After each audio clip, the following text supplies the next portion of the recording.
Hello friends, good evening, very very good evening to all of you. स्वागत है आप सभी लोगों का झारखंड एजुकेशन हब में। तो welcome to Jharkhand education hub. मैं हूं आपका जीएस एजुकेटर रितेश और अभी हम लोग झारखंड के बजट के बारे में समझने का प्रयास करेंगे। अगर बात करेंगे झारखंड के बजट की, तो आप लोगों को करेंट अफेयर्स के सेशन में बताया गया था कि 23 फरवरी से झारखंड विधानसभा में बजट सेशन जो है वो शुरू हुआ है और इसी बजट सेशन में जो फाइनेंशियल ईयर 2024-25 है उसका बजट झारखंड सरकार के द्वारा पेश किया गया है। तो कितने रुपए का बजट पेश किया गया है, क्या कुछ खास है इस बजट में और इस बजट से आने वाले एग्जामों में किस प्रकार से प्रश्न पूछे जा सकते हैं, तो क्वेश्चंस कैसे बनते हैं, टू द पॉइंट हम लोग बात करेंगे आज के इस बजट के बारे में। हम लोग क्या महंगा हुआ है, क्या सस्ता हुआ है, इन चीजों के बारे में बात नहीं करेंगे कि शराब जो है महंगा होगा कि सस्ता होगा, गुटखा जो है महंगा होगा कि सस्ता होगा, मोबाइल जो है वो महंगा होगा कि सस्ता होगा, लैपटॉप जो है वो महंगा होगा कि सस्ता होगा। इन चीजों के बारे में बात ना कर कर टू द पॉइंट जो कि एग्जाम में आप लोगों से पूछा जा सकता है और आप लोग बजट के बारे में समझ सके उतना बात करेंगे। महंगा होगा कि सस्ता होगा उस चीज के बारे में बात नहीं करेंगे, डिटेल में बात करेंगे बजट के बारे में और हर एक चीज को आप लोगों को डिटेल में समझाने का प्रयास मैं करूंगा ताकि आप लोग जो है बजट को समझ पाए। अगर बात करेंगे बजट की, तो बजट को समझना बहुत ही मुश्किल काम है, कई लोग बजट को समझ नहीं पाते हैं। तो आइए आज के सेशन को शुरू करते हैं और बहुत ही आसानी से आज के इस सेशन में आप लोग बजट को समझ पाएंगे। अगर बात करेंगे बजट की, तो आपके मन में एक पहला क्वेश्चन ये आएगा कि सर बजट होता क्या है, किसे हम लोग बजट कहते हैं। बजट में होता क्या है, सरकार बजट के माध्यम से आपको दो चीजें बताने का कोशिश करती है। किन दो चीजें बताने का कोशिश करती है, क्या तो सरकार को पैसा मिला कहां से और वो पैसा सरकार खर्चा किया कहां पे, यानी सरकार का इनकम और सरकार का एक्सपेंडिचर, ये आपको सरकार बजट के माध्यम से बताती है कि हमें इस जगह से इतना पैसा मिला है और इस जगह में हम लोग इतने पैसे को खर्चा किए हैं। यानी इनकम और एक्सपेंडिचर का लेखा जोखा होता है बजट। ठीक है, दूसरा पॉइंट ये है कि बजट जो है वो 3 सालों का लेखा जोखा होता है। 3 साल मतलब एक वो साल जो बीत गया, तो उस साल में सरकार को कहां से पैसा मिला है और सरकार ने कहां पे खर्चा किया है उसके बारे में सरकार बताती है। एक ये साल जो कि चल रहा है, इस साल सरकार को कहां से पैसा मिल रहा है और सरकार कहां पे खर्चा कर रही है इस चीज के बारे में बताती है। और आने वाले साल में सरकार को कितना रेवेन्यू मिल सकता है, सरकार को कितना पैसा मिल सकता है और आने वाले साल में आप लोगों के लिए सरकार कहां पे खर्चा करेगी उस चीज के बारे में बताती है। यानी आने वाले साल में सरकार कौन कौन से योजनाएं लेके आएगी, सरकार कौन कौन से इंफ्रास्ट्रक्चर को डेवलप करेगी, पिछले साल में सरकार कौन कौन से योजनाएं लेकर आई है, सरकार ने कहां कहां इंफ्रास्ट्रक्चर डेवलप किया है, तो इन सब चीजों के बारे में बताने का कोशिश करती है। मेनली 3 साल का लेखा जोखा होता है, सरकार की इनकम और सरकार का एक्सपेंडिचर, दोनों चीजों को आपके सामने रखा जाता है। अब आप मेरे पीछे एक चीज लिखा हुआ देख रहे हैं, हमीन कर बजट। ये हमीन कर बजट क्या है, हमीन कर बजट एक पोर्टल है और एक ऐप है। हमीन कर बजट एक पोर्टल है और एक ऐप है। ठीक है, क्या पोर्टल है सर, झारखंड सरकार के द्वारा झारखंड के लोगों से राय लेने के लिए, सजेशन लेने के लिए एक पोर्टल तैयार किया गया था जिसका नाम है हमीन कर बजट। क्या है, झारखंड सरकार के द्वारा झारखंड के लोगों से राय लेने के लिए, सजेशन लेने के लिए एक पोर्टल तैयार किया गया था जिसका नाम है हमीन कर बजट। इस पोर्टल के माध्यम से आप झारखंड सरकार को सजेशन दे सकते हैं कि इस चीज के ऊपर इतना बजट रखिए, इस चीज का बजट को घटाकर इस चीज के बजट को बढ़ा दीजिए। तो आप जो है हमीन कर बजट के पोर्टल के माध्यम से सरकार को सजेशन दे सकते हैं। ठीक है, अब बात आती है कि सर आप इतना बजट बजट बजट कर रहे हैं, ये बजट सर लाया किनके द्वारा जाता है, तो बजट दो लोगों के द्वारा लाया जाता है। अगर बजट की बात करेंगे तो झारखंड विधानसभा में जो बजट पेश होता है ये दो लोगों के द्वारा पेश होता है। ये आप देख रहे हैं झारखंड विधानसभा, और इसी झारखंड विधानसभा में बजट जो है वो पेश किया जाता है। ठीक है, अब किन दो लोगों के द्वारा पेश किया जाता है? झारखंड के मुख्यमंत्री और झारखंड के वित्त मंत्री, इन दोनों के द्वारा बजट जो है वो पेश किया जाता है। तो आप ये देख रहे हैं झारखंड के मुख्यमंत्री, हालांकि ये पूर्व मुख्यमंत्री है हेमंत सोरेन, और झारखंड के वित्त मंत्री रामेश्वर ओरांव को देख रहे हैं। इसी तरीके से जिस तरीके से इन दोनों के द्वारा बजट को पेश किया गया था, उसी तरीके से इस बार बतौर मुख्यमंत्री चंपाई सोरेन के द्वारा पहली बार झारखंड का बजट जो है वो पेश किया गया है। फिर भी अगर आपसे पूछा जाए कि झारखंड के बजट को पेश करने में सबसे अहम योगदान किसका है या फिर सबसे इंपॉर्टेंट रोल किनका है, तो झारखंड के फाइनेंस मिनिस्टर का, यानी रामेश्वर ओरांव जी का। अगर बात करें झारखंड के बजट की, तो झारखंड के बजट में सबसे अहम योगदान उन्हीं का मिलता है, सबसे इंपॉर्टेंट रोल उन्हीं का है। किनका? रामेश्वर ओरांव जी का। ठीक है, तो हम लोग समझे कि झारखंड का बजट क्या होता है। बजट का मतलब है सरकार की इनकम और सरकार का एक्सपेंडिचर, लोगों को बताया जाता है कि हमने इस जगह से इतना इनकम किया, इस जगह पे इतना खर्चा किया। अब आप में से कई लोग बोलेंगे कि सर सरकार इनकम भी करती है। हाँ जी, करती है। सरकार आपसे टैक्स लेती है। आप बोलेंगे सर हम तो काम ही नहीं करते हैं, हम लोग कैसे टैक्स दिए? आपने कोई सामान खरीदा, आप डायरेक्ट टैक्स नहीं देते हैं तो इनडायरेक्ट टैक्स देते हैं। आपने 10 रुपए का एक लेज खरीदा, उस 10 रुपए के लेज में सरकार को टैक्स मिला, तो आपने सरकार को टैक्स पे किया, तो सरकार टैक्स लेती है। सरकार लोगों को लोन देती है, उसके माध्यम से भी इनकम करती है। तो सरकार के इनकम के कई सारे स्रोत होते हैं। ठीक है, आइए सबसे पहले समझते हैं कि इनकम जो है सरकार की वो दो प्रकार की होती है। सरकार की जो इनकम है वो दो प्रकार की होती है। Type of income of government, यानी सरकार की इनकम, सरकार की दो प्रकार की इनकम होती है। पहला हो गया रेवेन्यू इनकम, राजस्व आय। अब ये राजस्व आय क्या है भाई? रेवेन्यू इनकम क्या है? रेवेन्यू इनकम वो इनकम है जिसमें सरकार को लगातार हर महीने मिलते आ रहा है, हर साल मिलते आ रहा है।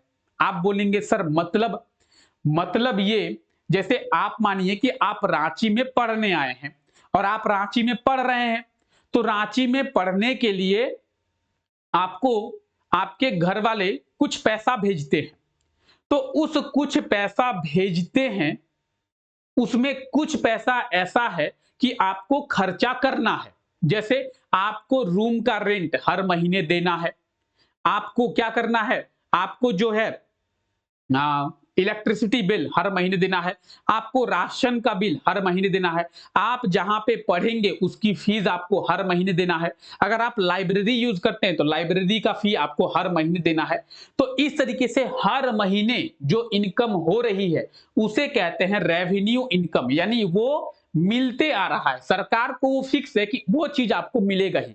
जैसे आपका फिक्स होता है, ठीक है, कि हर महीने आपको 1000 रुपये रूम का देना है, हर महीने आपको 500 रुपये इलेक्ट्रिसिटी बिल देना है, हर महीने 1000 रुपये आपको अपने इंस्टीट्यूट में फीस पे करना है, हर महीने 500 रुपये आपको लाइब्रेरी में देना है। तो इस तरीके से सरकार की भी कुछ इनकम होती है जो कि हर महीने होती है, और सरकार का ये फिक्स है कि हर महीने हमें इतना इनकम जो है मिलने वाला। जैसे आपको पता है कि हर महीने घर वाले मुझे 5000 करके महीना देंगे ही, तो हर महीने 5-5 हजार आपको घर वाले दे रहे हैं, तो वो आपकी हर महीने की फिक्स इनकम है।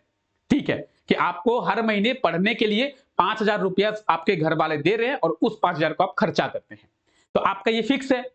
अब दूसरा क्या होता है? दूसरा होता है कैपिटल इनकम, पूंजी आय। अब ये कैपिटल इनकम क्या है? आप बोलेंगे सर कैपिटल इनकम क्या है? पूंजी आय। कैपिटल इनकम का मतलब है जो कभी कभी मिले, कभी कभी मिले मतलब जैसे आप क्या कर रहे हैं, आप रांची में रह रहे हैं और आप पढ़ाई कर रहे हैं और आपको हर महीने घर वाले 5000 रुपया करके देते हैं। आपको पता होगा, आपको पता है कि 5000 रुपया मुझे मिलेगा ही। ठीक है, अब कैपिटल इनकम क्या है? दिवाली आ गई, दिवाली में घर वालों ने कहा कि सुनो कपड़ा ले लेना, तो कपड़ा लेने के लिए 2000 रुपया तुमको ज्यादा दे रहे हैं। तो वो हो गया कैपिटल इनकम। कभी कभी मिला, ऐसा नहीं है कि हर महीने आपको 2000 मिलेगा, हर महीने आपको 5000 मिल रहा है पढ़ने के लिए। अब वो जो 2000 है वो कभी कभी मिला, वो दिवाली के टाइम पे मिला, वो दुर्गा पूजा में मिलेगा आपको, हो सकता है कि वो होली में मिले आपको। तो वो जो कैपिटल इनकम का मतलब ये फिक्स नहीं है कि ये आपको लगातार मिलते रहेगा, कभी कभी मिला। अब आप बोलेंगे सर सरकार का रेवेन्यू इनकम होता है, सरकार का कैपिटल इनकम होता है। हाँ जी होता है। रेवेन्यू इनकम, सरकार को जीएसटी से टैक्स मिलता है, सरकार को सामान बेचने से टैक्स मिलता है, तो ये हो गया रेवेन्यू इनकम। अब बोलेंगे सर कैपिटल इनकम क्या है? कैपिटल इनकम सरकार के पास कोई प्रॉपर्टी है, सरकार ने बेच दिया तो पैसा मिल गया, वो हो गया कैपिटल इनकम। सरकार ने किसी जगह पे इन्वेस्ट किया था, वो सरकार ने बेच दिया, तो वो क्या हुआ? Capital income. ठीक है, मान लेते हैं कि सरकार ने क्या किया था, सरकार ने एक एयरपोर्ट बनाया था पैसा खर्चा करके, उस एयरपोर्ट को सरकार ने बेच दिया, तो वो एयरपोर्ट ऐसा नहीं कि हर महीने एयरपोर्ट बिचाएगा, एक ही बार एयरपोर्ट को बेच सकते हैं, तो एक बार एयरपोर्ट को बेचकर सरकार को पैसा मिल गया। अब उस एयरपोर्ट को तो हर महीने बेच नहीं सकते हैं, तो वो हो गया कैपिटल इनकम, जो कभी मिले, कभी कभी। रेवेन्यू इनकम, सरकार को जीएसटी से पैसा मिल ही रहा है, सरकार को इनकम टैक्स से पैसा मिल ही रहा है, सरकार को सामान खरीदने पर पैसा मिल ही रहा है, तो ये हो गया रेवेन्यू इनकम, यानी मिल रहा है, हर महीने जीएसटी से पैसा मिलेगा, हर महीने इनकम टैक्स मिलेगा, हर महीने सामान बेचने पर पैसा मिलेगा। लेकिन एयरपोर्ट बेच देंगे तो हर महीने पैसा मिलेगा क्या? रेलवे स्टेशन बेच देंगे तो हर महीने पैसा मिलेगा क्या? नहीं मिलेगा, एक बार मिलेगा। तो वो हो गया कैपिटल इनकम। सरकार की इनकम दो प्रकार की होती है, पहला हो गया कैपिटल इनकम, दूसरा हो गया रेवेन्यू इनकम, यानी राजस्व आय और पूंजी आय। ये दो टेक्निकल टर्म है, इन्हें याद रखिए, झारखंड के बजट को समझने से पहले टेक्निकल टर्म को याद रखिए, ठीक है।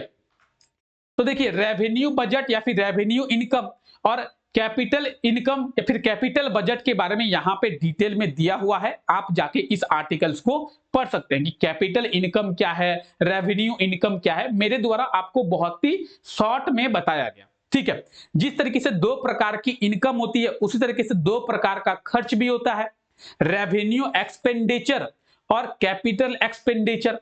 आप बोलेंगे सर रेवेन्यू एक्सपेंडिचर क्या है? चलिए, जो लगातार हर वर्ष खर्च हो। अब हर वर्ष खर्च हो इसका क्या मतलब है सर?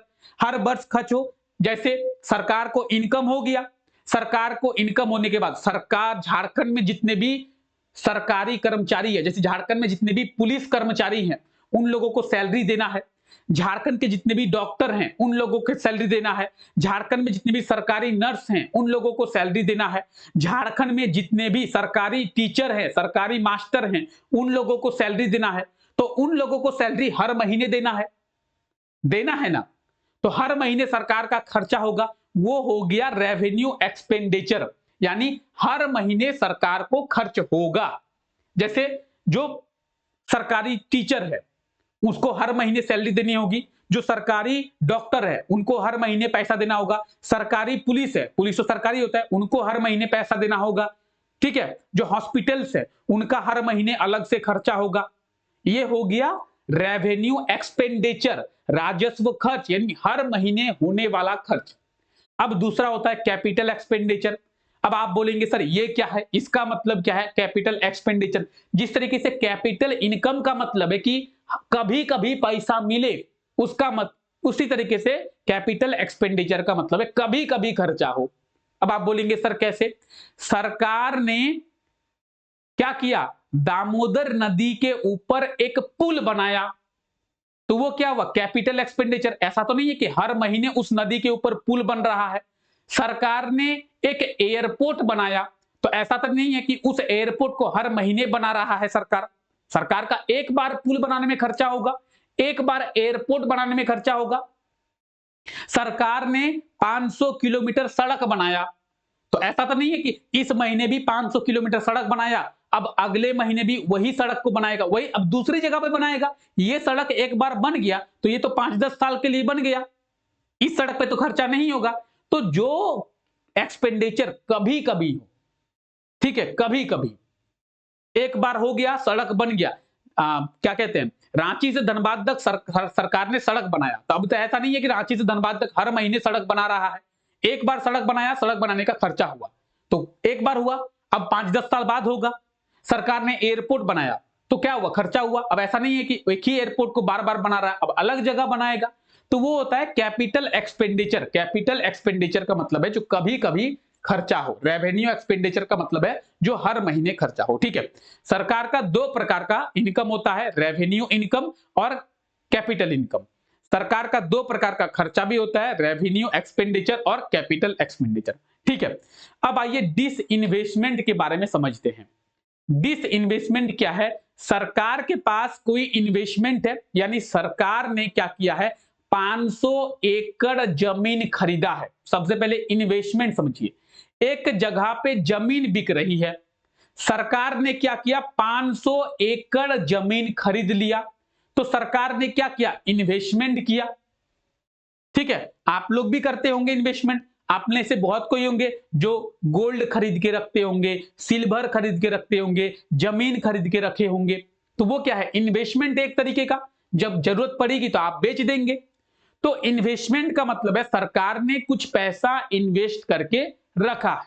ठीक है, जैसे 500 एकड़ जमीन कहीं पे बिक रही थी, झारखंड सरकार ने खरीद लिया, तो वो हो गया इन्वेस्टमेंट। वर्ल्ड ट्रेड सेंटर का निर्माण कराया झारखंड सरकार ने, वो हो गया इन्वेस्टमेंट। ठीक है, डिस इन्वेस्टमेंट क्या है, सरकार ने जो इन्वेस्ट किया था उसे बेच दिया। आपने 1 किलो सोना खरीदा, आपने क्या किया, सोने पे इन्वेस्ट किया, आपने सोने को बेच दिया, तो आपने डिस इन्वेस्टमेंट किया, आपका इन्वेस्टमेंट आपने बेच दिया। तो इन्वेस्टमेंट और डिस इन्वेस्टमेंट आपको समझ में आ गया कि इन्वेस्टमेंट क्या है, डिस इन्वेस्टमेंट क्या है। चलिए कुछ और टर्म में याद रखते हैं, उसके बाद बजट के बारे में समझेंगे। फिस्कल डेफिसिट, राजस्व घाटा क्या है? राजस्व घाटा का मतलब है कि सरकार का इनकम कितना है, सरकार का इनकम है 100 रुपया। ठीक है, और सरकार ने खर्चा कितना कर दिया, 120 रुपया खर्चा किया, खर्चा। ठीक है, और ये क्या है, आय यानी इनकम। तो सरकार की आय कितनी है, सरकार की इनकम कितनी है, 100 रुपया, और सरकार ने खर्चा कितना किया, 120 रुपया। अब आप बोलेंगे सर, सरकार की जब इनकम ही 100 रुपया है तो खर्चा कैसे कर रही है 120 रुपया? सरकार लोन ले रही है, सरकार लोन लेती है, वर्ल्ड बैंक से लोन लेती है, एशियन डेवलपमेंट बैंक से लोन लेती है, आरबीआई से लोन लेती है, सरकार लोन लेती है। तो 120 रुपया सरकार ने खर्चा किया, यानी 20 रुपए का लोन लिया। क्या किया, लोन लिया 20 रुपए का। तो सरकार आय से अधिक खर्चा कर रही है, उसका मतलब है राजस्व घाटा, सरकार को घाटा हो रहा है। सरकार का जितना इनकम हो रहा है उससे ज्यादा सरकार का खर्चा हो रहा है, यानी 20 रुपए का घाटा हो गया। यानी आप समझिए कि आपको आपके घर वाले पैसा कितना भेजे, 5,000 रुपया, और आपने बर्थडे पार्टी मनाया और आपने 7,000 रुपया खर्चा कर दिया। तो आप बोलेंगे सर 2,000 मिला कहां से? 2,000 आप अपने दोस्त से उधार ले लिए। हम लोगों में चलता है भाई, दोस्त 2,000 रुपया पैसा देना, बर्थडे पार्टी मनाना है, फोन करते हैं हम लोग, है ना? तो 2,000 रुपया आप अपने दोस्त से उधार ले लिए, तब जाके आपने खर्चा कितना किया, 7,000 रुपया। आपको पैसा मिला था 5,000, आपने खर्चा कर दिया 7,000। कैसे खर्चा किए आप 2,000 रुपया दोस्त से उधार ले लिए, तो आप क्या किए, घाटा किए। आपका जितना इनकम हुआ उससे ज्यादा आपका खर्चा हो गया, तो उसे कहते हैं फिस्कल डेफिसिट, यानी राजस्व घाटा। और आप इस चीज को मान के चलिए कि सरकार जो भी बजट लेके आती है, चाहे वो झारखंड सरकार हो, चाहे वो बिहार सरकार हो, चाहे वो भारत सरकार हो, चाहे अमेरिका की सरकार हो, चाहे रसिया की सरकार हो, चाहे चाइना की सरकार हो, चाहे किसी और देश की सरकार हो, जो भी सरकार बजट लेके आती है वो घाटे का बजट होता है। अब आप बोलेंगे सर घाटे का बजट होता है मतलब सरकार कहती है कि हमारा इनकम 100 रुपया है और हम खर्चा करेंगे 130 रुपया। अब आप बोलेंगे सर ये क्या मतलब है, सरकार घाटे का बजट क्यों लेके आती है, सरकार प्रॉफिट का बजट क्यों नहीं लेती है? सरकार का इनकम 100 रुपया, 90 रुपया खर्चा कीजिए, 10 रुपया बचाइए।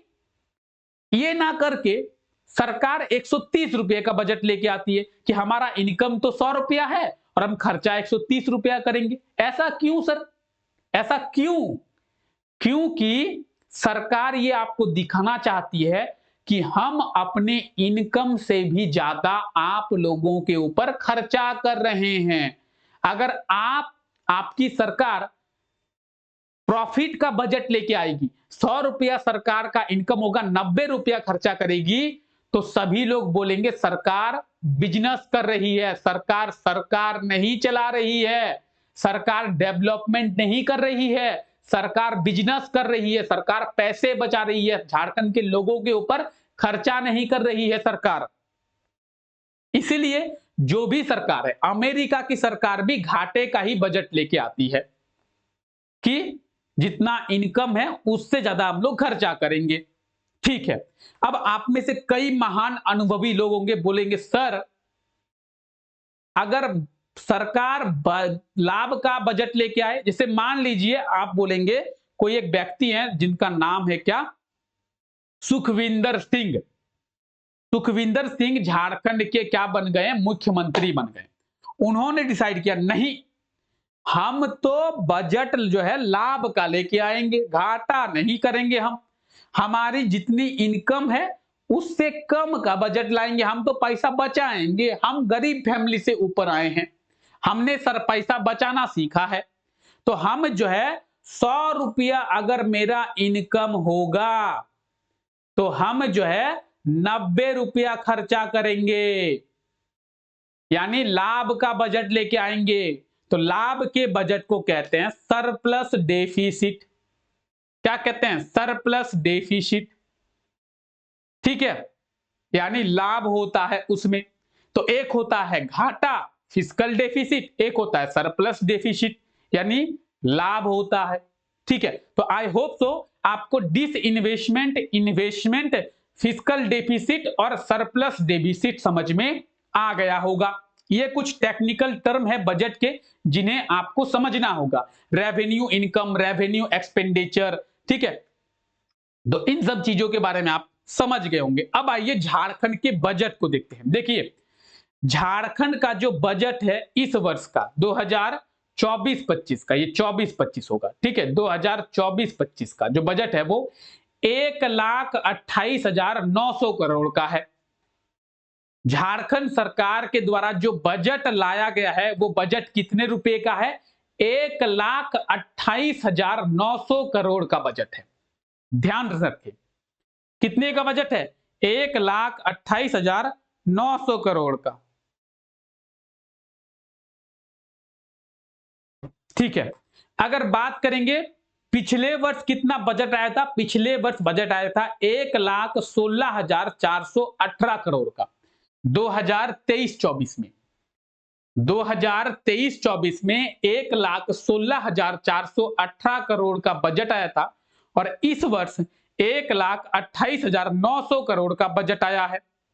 यानी आप याद रखें मोटे मोटे तौर पर इस वर्ष जो है वो 12,482 करोड़ बजट को बढ़ाया गया है। 12,482 करोड़ बजट को बढ़ाया गया है पिछले बार से। तो अगर आपसे एग्जाम में पूछा जाए कि इस वर्ष पिछले वर्ष की तुलना में कितने बजट को बढ़ाया गया है, 12,482 करोड़, याद रखें। ठीक है, ये आपको समझ में आ गया होगा। इस बार का बजट कितना है? इस बार का बजट है 1,28,900 करोड़ का। पिछले बार का बजट कितना था? तो पिछले बार का बजट था 1,16,418 करोड़। ठीक है, इस चीज को आप जो है बहुत ही अच्छे से समझ गए होंगे। तो बजट याद रखिए, बहुत इंपॉर्टेंट चीजें हैं ये दोनों। ठीक है, ये और ये भी 12,482 करोड़ बजट को बढ़ाया गया है। ठीक है, आइए आगे बात करते हैं। देखिए रेवेन्यू एक्सपेंडिचर कितना होगा? 1,28,900 करोड़ का बजट आया है, यानी 1,28,900 करोड़ सरकार खर्चा करेगी। तो सरकार 1,28,900 करोड़ खर्चा कहां पे करेगी? रेवेन्यू एक्सपेंडिचर में, जो कि हर साल होता है, हर महीने होता है। लगातार होता है उसमें 91,831 करोड़ खर्चा करेगी रेवेन्यू एक्सपेंडिचर में, जो कि अभी आपको थोड़ा देर पहले समझाया गया। रेवेन्यू एक्सपेंडिचर में आता क्या है? रेवेन्यू एक्सपेंडिचर में लोगों को पेंशन आता है, लोगों की सैलरी आती है, हेल्थ सेक्शन आता है, बहुत सारी चीजें हैं, झारखंड पुलिस आती है। तो ये आता है रेवेन्यू एक्सपेंडिचर में कि ये तो खर्चा होना ही है, इसमें आप कटौती नहीं कर सकते हैं। आप क्या करेंगे? झारखंड में 100 पुलिसकर्मी है तो आप 50 पुलिसकर्मी को सैलरी देंगे, 50 को नहीं देंगे? नहीं, आपको 100 पुलिसकर्मी को सैलरी देना है। तो ये तो आपका फिक्स है कि इतना खर्चा आपको करना पड़ेगा। दूसरा है कैपिटल एक्सपेंडिचर, तो ये होगा 31,742 करोड़ का। ठीक है, दोनों को अगर मिला दिया जाए तो सरकार कितना खर्चा करेगी? 1,28,500 नहीं 900 करोड़ होगा। ठीक है, 1,28,900 करोड़, याद रखें। ठीक है, 91,831 करोड़ रेवेन्यू इनकम और capital expenditure, sorry capital revenue expenditure इतना और कैपिटल एक्सपेंडिचर इतना, टोटल 1,28,900 करोड़ सरकार खर्चा कर रही है। ठीक है, सरकार तो क्या कर रही है? खर्चा कर रही है। अब आइए आगे बात करते हैं। झारखंड की ग्रोथ रेट की अगर बात करें तो 2011-12 को कांस्टेंट मानकर इस वर्ष 7.7% का ग्रोथ रेट होगा झारखंड का। अगर हम लोग कांस्टेंट माने किसको? 11-12 के ग्रोथ रेट को, तो 2011-12 के ग्रोथ रेट को कांस्टेंट मानकर 7.7% का ग्रोथ जो है झारखंड में देखने को मिलेगा। अगर बात करें इस वर्ष की, जो अभी चल रहा है, कौन सा चल रहा है? 23-24 चल रहा है। इस वर्ष झारखंड का ग्रोथ रेट 8.7%, अगले वर्ष 9.8% और पिछले वर्ष 8.8%। ये देखिए 2022-23 में झारखंड का ग्रोथ रेट 8.8% हुआ है। ये जो वर्ष अभी चल रहा है 23-24, 8.7% की रेट से झारखंड ग्रो कर रहा है और आने वाले साल में 2024-25 में झारखंड की ग्रोथ रेट कितनी रहने वाली है? 9.8% की झारखंड की ग्रोथ रेट रहने वाली है, ये कहना है झारखंड सरकार का। ठीक है, आई होप सो क्लियर हो गया होगा। आपको ये तीनों याद रखना है, 9.8%, 8.7% और 8.8%। ठीक है, कांस्टेंट अगर आप लोगों से पूछा जाए तो 7.7% आएगा कांस्टेंट में। ठीक है, जो कि हम लोग 2011-12 के ग्रोथ रेट को मानकर चलते हैं। ठीक है, चलिए अब आइए, झारखंड सरकार पिछले वर्ष की तरह 3 सेक्टर में खर्चा करेगी। 3 सेक्टर में देखिए, एक हो गया सामाजिक क्षेत्र, सामाजिक से क्षेत्र यानी सामाजिक सोशल सेक्टर में। सामाजिक क्षेत्र की अगर बात की जाए तो सामाजिक क्षेत्र में सरकार खर्चा करेगी। सामाजिक क्षेत्र में किन में खर्चा करती है? सरकार लोगों के पेंशन में खर्चा करती है। सामाजिक क्षेत्र में सरकार लोगों को सब्सिडी देती है। सामाजिक क्षेत्र में सरकार लोगों के लिए स्कीम्स लेके आती है, लोगों के लिए योजना लेके आती है। तो लोगों के लिए जब योजना लेके आती है उसमें भी सरकार का खर्चा होता है। तो 45,377 करोड़ सरकार सामाजिक क्षेत्र में खर्चा करेगी। अगर आपसे एग्जाम में पूछा जाए कि 2024-25 के बजट में सामाजिक क्षेत्र में सरकार कितना खर्चा करेगी, तो 45,377 करोड़ का। ठीक है, अगर बात की जाए आर्थिक क्षेत्र की, तो आर्थिक क्षेत्र में सरकार 46,399 करोड़ जो है वो खर्चा करेगी। अब आर्थिक क्षेत्र क्या होता है? सरकार किसी कंपनी के साथ पार्टनरशिप की, सरकार ने क्या किया? सरकार ने कोई अपनी खुद की कंपनी बनाई, सरकार ने क्या किया? सरकार ने एयरपोर्ट बनाया, सरकार ने क्या किया? रेलवे स्टेशन को डेवलप किया, सरकार ने हॉस्पिटल डेवलप की। तो इन सब चीजों में क्या आता है? आर्थिक क्षेत्र। सरकार क्या कर रही है? आर्थिक स्थिति को बेहतर कर रही है। सरकार लोगों को सब्सिडी दे रही है, सरकार एमएसएमई सेक्टर में सब्सिडी दे रही है, सरकार इलेक्ट्रिक व्हीकल में सब्सिडी दे रही है। ठीक है, तो ये होता है आर्थिक क्षेत्र। और एक होता है सामान्य क्षेत्र। क्या होता है? एक होता है सामान्य क्षेत्र, जहां पे सरकार पैसा इन्वेस्ट करती है। सामान्य क्षेत्र में सरकार 37,124 करोड़ की राशि खर्चा करेगी। तो ये आप टोटल देख सकते हैं, सरकार 3 हिस्सों में बजट को लेके आई है, 3 हिस्सों में खर्चा करेगी। सामाजिक क्षेत्र में 45,377 करोड़ खर्चा करेगी, आर्थिक क्षेत्र में 46,399 करोड़ खर्चा करेगी और सामान्य क्षेत्र में 37,124 करोड़ जो है वो सरकार खर्चा करेगी। ठीक है, अब आइए आगे बात करते हैं। झारखंड को 2030 तक 10 ट्रिलियन रुपए की अर्थव्यवस्था बनाने का लक्ष्य झारखंड सरकार के द्वारा रखा गया है। 10 ट्रिलियन रुपए 2030 तक, यानी झारखंड की जो अर्थव्यवस्था है 10 ट्रिलियन रुपए की हो जाएगी। अभी कितनी है झारखंड की अर्थव्यवस्था? 1,28,900 करोड़। जितना बजट पेश किया गया वही झारखंड की अर्थव्यवस्था है, 1,28,900 करोड़। तो 10 ट्रिलियन रुपए, अब आप में से कई लोग बोलेंगे सर 10 ट्रिलियन रुपए भी नहीं समझ में आता है, मोटे मोटे तौर पर आप लोग कहिए कितना अमाउंट सर, कितना? 10 लाख करोड़। अभी 1,28,900 करोड़ है। झारखंड सरकार कह रही है कि 2030 तक झारखंड की इकोनॉमी को 10 लाख करोड़ का बनाना है, यानी 2030 में झारखंड का जो बजट होना चाहिए वो होना चाहिए 10 लाख करोड़ का। 1 ट्रिलियन रुपए का मतलब है 1 लाख करोड़। तो फिलहाल झारखंड का इकोनॉमी 1 ट्रिलियन रुपए का है, 1,28,000 करोड़ का है। झारखंड सरकार कह रही है कि 2030 तक झारखंड की अर्थव्यवस्था को 10 लाख करोड़ तक बनाना है। ठीक है, आइए आगे बात करते हैं। वर्ष 2023-24 में 1858 करोड़ का जो कृषि लोन है वो माफ किया गया है। सरकार ये कह रही है कि हम लोग 1,858 करोड़ का कृषि लोन माफ किए हैं। कितना? 1,858 करोड़ का। पहले कृषि लोन जो है 50,000 था जिसे माफ करते थे, अब जो है कृषि लोन को बढ़ाकर 2 लाख कर दिया जाएगा। कृषि लोन पहले 50,000 था, अब इसे 2 लाख कर दिया गया है। तो सरकार के द्वारा 1858 करोड़ का जो कृषि लोन है वो माफ किया गया है, ये सरकार कह रही है। ठीक है, आइए आगे बात करते हैं हम लोग। और सरकार क्या कह रही है?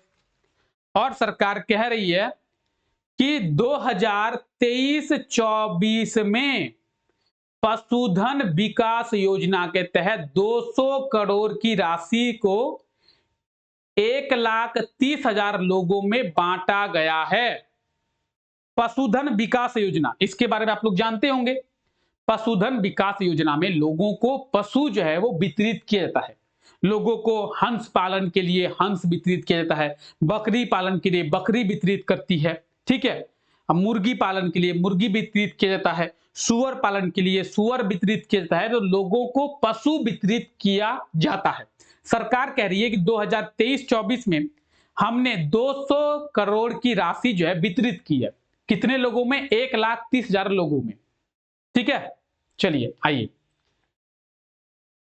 मुख्यमंत्री फसल राहत बीमा योजना को बंद कर पुनः प्रधानमंत्री फसल बीमा योजना को शुरू किया जाएगा इस वर्ष। ठीक है, क्या किया जाएगा? तो इस वर्ष जो है मुख्यमंत्री फसल बीमा राहत बीमा योजना को बंद करके पुनः मुख्यमंत्री फसल राहत बीमा योजना को शुरू किया जाएगा। ठीक है, अब हम लोग इसके बारे में थोड़ा समझते हैं। देखिए, अगर बात करें हम लोग प्रधानमंत्री फसल बीमा योजना की, तो पहले था प्रधानमंत्री फसल बीमा योजना। इसे 2021 में झारखंड सरकार ने बंद कर दिया कि झारखंड में प्रधानमंत्री फसल बीमा योजना बंद। तो क्या झारखंड में अब चलेगा मुख्यमंत्री फसल राहत बीमा योजना? क्या चलेगा? झारखंड में चलेगा मुख्यमंत्री फसल राहत बीमा योजना। तो इसे जो है इस योजना को 2021 में लाया गया था झारखंड सरकार के द्वारा, मुख्यमंत्री फसल राहत बीमा योजना को। पुनः 2024 में क्या हुआ? 2024 में मुख्यमंत्री फसल राहत बीमा योजना को बंद करके फिर से प्रधानमंत्री फसल बीमा योजना को शुरू किया जाएगा। ठीक है, 2024-25 में, याद रखिए इस चीज को। आगे बात करेंगे, इसके लिए 50 करोड़ की राशि आवंटित किया गया है मुख्यमंत्री प्रधानमंत्री फसल राहत बीमा योजना के लिए। अबुआ आवास योजना के लिए 4,831 करोड़ की राशि दी गई है। अबुआ आवास योजना आप लोग जानते होंगे, 15 अगस्त 2023 में मुख्यमंत्री हेमंत सोरेन के द्वारा इसकी घोषणा की गई कि झारखंड के लोगों को अबुआ आवास योजना का लाभ दिया जाएगा। और अबुआ आवास योजना के लिए 4,831 करोड़ की राशि को तय किया गया है। 4,831 करोड़ की राशि से लोगों को अबुआ आवास योजना इस वर्ष दिया जाएगा। सरकार कह रही है कि 2023-24 में 2 लाख लोगों को अबुआ आवास योजना का लाभ दिया गया है। सरकार कह रही है कि 2023-24 में झारखंड के 2 लाख लोगों को अबुआ आवास योजना का लाभ दिया गया है। इस वर्ष 2024-25 में 3,50,000 लोगों को अबुआ आवास योजना का लाभ दिया जाएगा। सरकार का कहना है ये 2023-24 में 2 लाख लोगों को अबुआ आवास योजना का लाभ मिला है। 2024-25 में 3,50,000 लोगों को अबुआ आवास योजना का लाभ दिया जाएगा और 2025-26 में 2,50,000 लोगों को अबुआ आवास योजना का लाभ दिया जाएगा। तो ये आप 3 साल की स्ट्रेटजी समझ सकते हैं। झारखंड सरकार के द्वारा ये कहा गया है अबुआ आवास योजना के बारे में, और अबुआ आवास योजना के लिए 4,831 करोड़ की जो राशि है वो तय किया गया है। ठीक है, तो ये झारखंड के कुछ बजट के बारे में इंपॉर्टेंट पॉइंट से। बाकी क्या महंगा हुआ है, क्या सस्ता हुआ है, झारखंड सरकार ने टैक्स क्या बढ़ाया है, ये आपका काम का है नहीं। आपसे एग्जाम में जितना प्रश्न पूछा जाएगा उसका आंसर आपको होना चाहिए। झारखंड का बजट हालांकि बहुत बड़ा होता है, लेकिन उतना हमें समझना नहीं है। हमें इजी वे में झारखंड का बजट समझना है कि हमें एग्जाम में क्वेश्चंस के आंसर दे पाए। ठीक है, तो आई होप सो आप झारखंड का बजट बहुत ही आसानी से समझ गए होंगे। इसी तरीके से झारखंड के बारे में और डिटेल में जानकारी के लिए आप लोग हमारे चैनल को सब्सक्राइब कर सकते हैं और बेल आइकन को प्रेस करना ना भूलें, ताकि हमारे लेटेस्ट क्लासेस के नोटिफिकेशन आप लोगों को मिल पाए। तो चलिए आज के इस क्लास को फिलहाल यहीं तक रखते हैं। आप सभी लोगों का बहुत बहुत शुक्रिया इस क्लास का हिस्सा बनने के लिए। मिलते हैं आप लोगों से नेक्स्ट क्लास में, तब तक के लिए thank you, take care, bye bye.